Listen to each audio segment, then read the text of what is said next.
کبھی سوچا ہے کہ صرف 3 دنوں میں ایک ملک کی حکومت گر جائے اور اس کی لہر پورے براعظم میں پھیل جائے؟ آج ہم فرانس کے 1830 کے جولائی ریولوشن کی کہانی میں گہرائی تک جائیں گے۔ یہ ایک ایسا 3 روزہ طوفان تھا جسے اکثر تاریخ میں بھلا دیا جاتا ہے، لیکن سچ تو یہ ہے کہ اس نے یورپ کا نقشہ ہمیشہ کے لیے بدل کر رکھ دیا۔ تو آخر جولائی کے ان 72 گھنٹوں میں ایسا کیا ہوا تھا جس نے پورے کے پورے بر اعظم کو ہلا کر رکھ دیا؟ چلیے جانتے ہیں اس تیز رفتار، ڈرامائی اور فیصلہ کن انقلاب کی کہانی۔ اچھا، تو اس انقلاب کی جڑوں تک پہنچنے کے لیے ہمیں وقت میں تھوڑا پیچھے جانا پڑے گا۔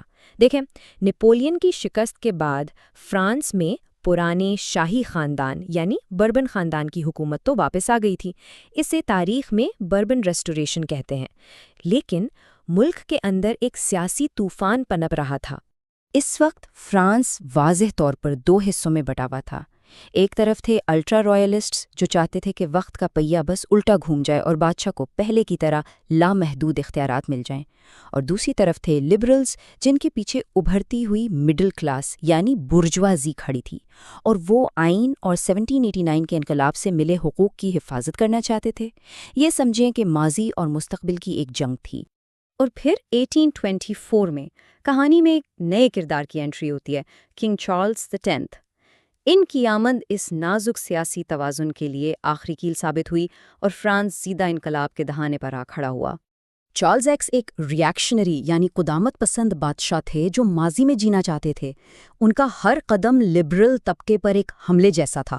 انہوں نے انقلاب میں نقصان اٹھانے والے امیروں کو عوام کے پیسے سے نوازا، چرچ کو دوبارہ طاقتور بنایا، اخباروں پر تالے لگا دیے، اور جب بھی عوام لبرلز کو منتخب کرتے وہ اسمبلی ہی توڑ دیتے۔ وہ بہت واضح پیغام دے رہے تھے، یہ ملک صرف میری مرضی سے چلے گا۔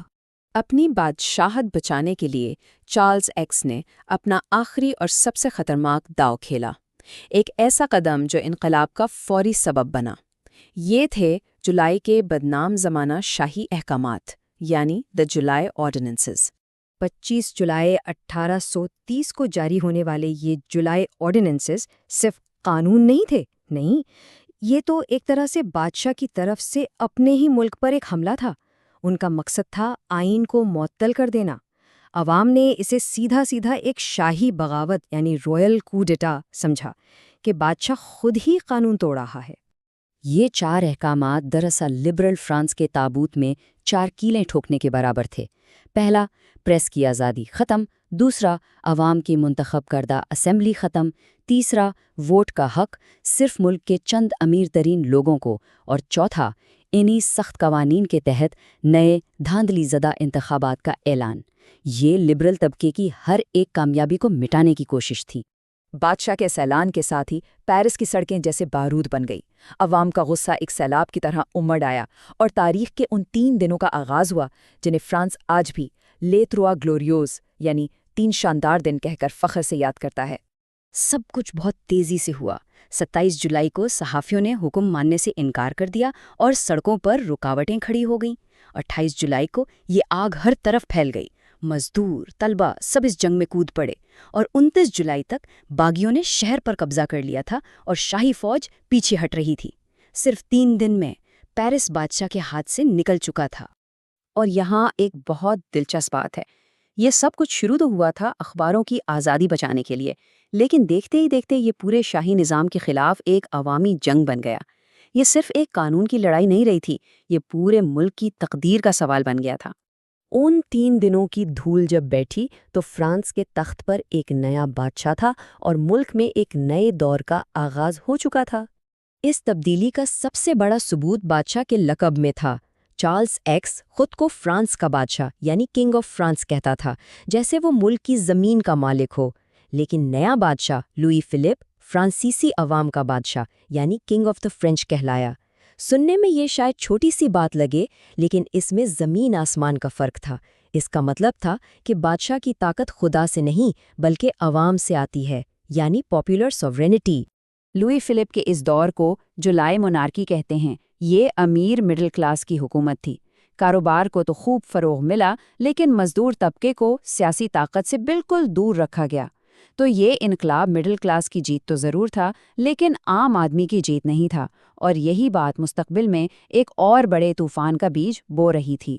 لیکن پیرس میں لگی یہ آگ صرف فرانس تک محدود نہیں رہی، اس کی چنگاریاں پورے یورپ میں پھیل گئیں اور ایک کے بعد ایک ملک میں بغاوت کی لہر شروع ہو گئیں، بالکل ایک ڈومینو ایفیکٹ کی طرح۔